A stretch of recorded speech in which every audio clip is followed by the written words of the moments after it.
Assalamualaikum warahmatullahi wabarakatuh. Waalaikumsalam warahmatullahi Eh, wabarakatuh. Saat ini di tempat kami di PT Urgo Organic Farm Indonesia sedang kedatangan tamu dari Universitas Trunojoyo Madura melakukan kegiatan magang selama 1 bulan dari jurusan agroekoteknologi ya. Agroteknologi apa agroekoteknologi? Agroekoteknologi atau budidaya pertanian. Baik itu tanaman horti dan tanaman pangan ya. Nah, teman-teman ini kebetulan di kesempatan ini mau wawancara terkait kegiatan magang mereka untuk kelengkapan laporan ya tentunya ya. Iya. Baik, silakan dibagi sendiri. Saya nggak membagi berdasarkan urutan, jadi kalian sendiri mau dilempar ke siapa silakan. Di webnya langsung aja ke intinya. Mau tanya luas lahannya Bapak berapa? Kalau luas lahan yang saya kelola ini, ini sekitar 500 sampai 600 ini. Sama ditambah ini separuhnya kan, berarti sekitar 700 sampai berapa? 800 lah. Plus di Bumi Ayu itu kan sekitar 350. Yang saya kelola sendiri lah, hanya dua lokasi. Kalau mitra sih banyak, saya nggak ngitung luasan mitra. Untuk setiap bedengan itu berapa Pak? Ukurannya? Ya. Kalau ukurannya itu sekitar berapa ya itu ya? Mungkin antara 3 lebih kali 80 cm. Lebarnya 80 cm. Kan kemarin kita setelah memberi dolomit kan kita memberi pupuk. Ya. Untuk komposisi pupuknya itu apa saja Bapak? Kalau pupuk, kalau di tempat saya biasanya itu kambing, dominan kambing. Entah itu nanti di mix sama ayam atau bebek yang sering biasanya. Tapi lebih dominan kambingnya yang banyak. Bebeknya itu paling persentasenya nggak sampai, paling sekitar maksimal 20% atau ayam. Berarti 80%-nya itu kambing. Ya.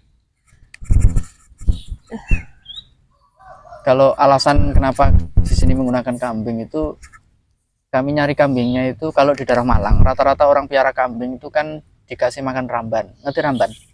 Ramban itu dari daun-daun pohon, jadi bukan dari rumput. Sehingga apa? Populasi gulma yang tumbuh itu tidak banyak. Beda dengan sapi. Kalau sapi kan dikasih makan rumput yang sering. Akhirnya apa? Populasi gulma itu banyak. Nah, sedangkan di organik itu kan pekerjaannya sudah banyak kan. Kita harus nyiapkan pupuk sendiri, semuanya sendiri, bahkan benih sendiri.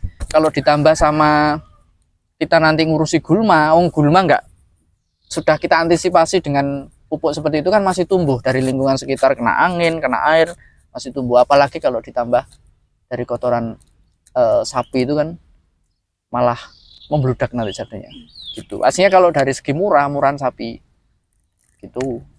Plus saya nyari komposisi yang nitrogennya agak tinggi, kan dominan ke tanaman sayur kan. Iya. Sayur vegetatif kan, sayur daun. Jadi kalau yang N-nya tinggi itu setahu saya kalau berdasarkan jurnal juga itu dari kotoran kambing dibandingkan sapi loh ya.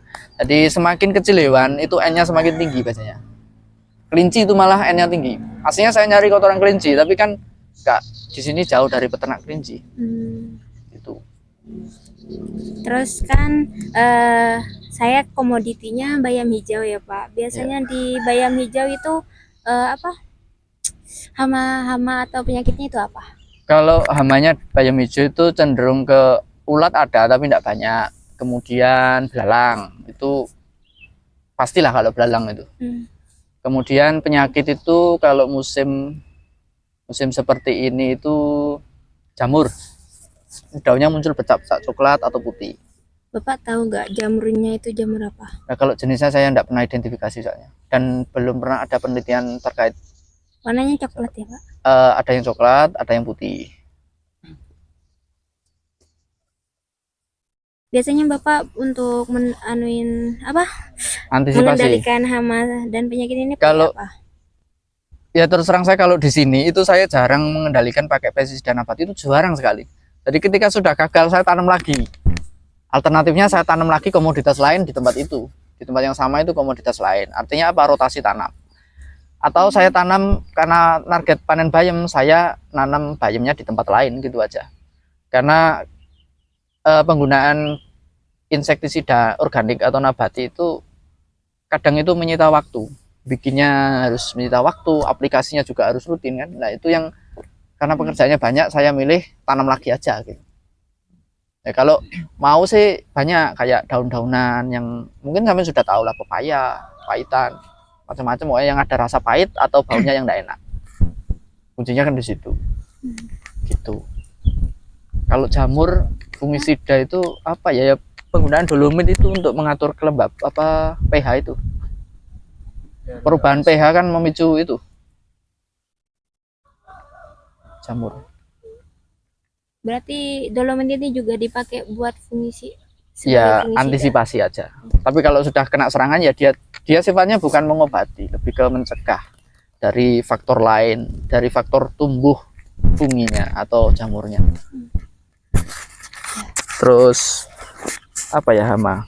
Oh ya, yang paling penting kalau di budidaya organik, tanam apapun itu heterogenitas tanaman atau keanekaragaman hayati.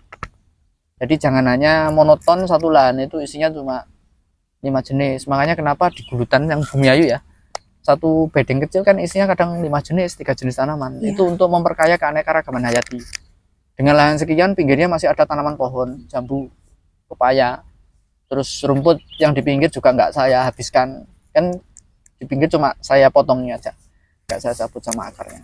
Kadang di tanaman juga masih ada tanamannya sampai dia kayaknya menyaingi tanaman inti baru dicabut, kan gitu. Nah itu fungsinya untuk mengendalikan hama, salah satunya. Itu kunci pentingnya di situ ya. Keanekaragaman hayati itu sangat berpengaruh untuk kelangsungan pertanian organik.